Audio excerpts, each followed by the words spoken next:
Jean-Paul Rouve, à l'honneur ce mardi soir sur TF1 qui diffuse la célèbre comédie Les Tuches, habite à Paris, dans un quartier très étonnant. Un lieu à la fois chic et de débauche.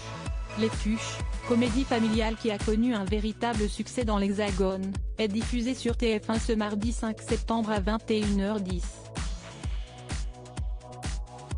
L'occasion de retrouver Jean-Paul Rouve dans l'un des rôles principaux, à savoir celui d'un père de famille, qui gagne au loto et qui décide alors avec les siens de partir s'installer à Monaco afin de profiter au maximum de leur nouveau statut financier. Dans ce film, l'acteur quitte Bouzolles, village français inconnu au bataillon, pour ensuite rejoindre Le Rocher. Mais dans la vraie vie, c'est à Paris qu'il est installé. À Montmartre plus précisément, comme d'autres personnalités telles que Nagui et Mélanie Page. Si mon coin, lâchait-il à Nikos Aliagas en octobre 2017, lorsqu'il était invité dans son émission En balade avec sur Europe 1. L'ancien membre des Robins des Bois avait alors emmené avec lui le journaliste dans les rues de ce quartier qu'il affectionne tant.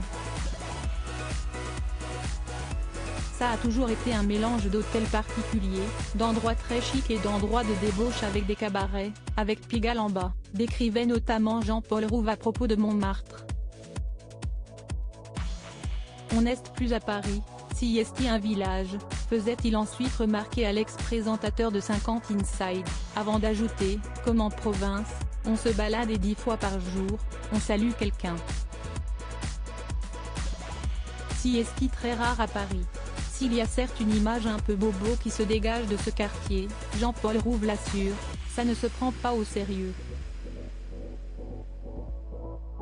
Il y a un côté un peu décalé, avec humour.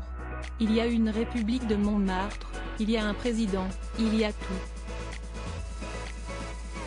Parmi les lieux immanquables de Montmartre, il y a bien évidemment la basilique du Sacré-Cœur, mais également l'endroit des artistes, la place du Terre. Sans oublier les cafés et les brasseries qui font vivre le quartier. Il y a toujours un peu de musique, un mec avec un accordéon, soulignait notamment l'ex-compagnon de Bénédicte Martin, qui avait ensuite emmené Nikos Aliagas au cimetière de Montmartre, où repose notamment Dalida, si beau les cimetières. Ça me fascine sur l'être humain, sur ce que ça raconte sur nous. À noter que l'acteur donnait cette interview quelques mois seulement après le cambriolage de son appartement, à Montmartre. Chambre, séjour, cuisine, salle de bain, rien n'avait été oublié, racontait Le Point, en indiquant que des bijoux et des montres de valeur avaient été dérobés.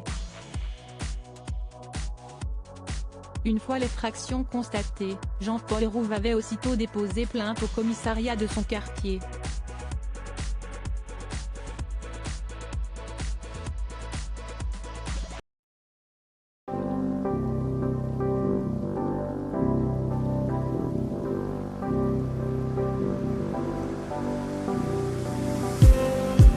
Just need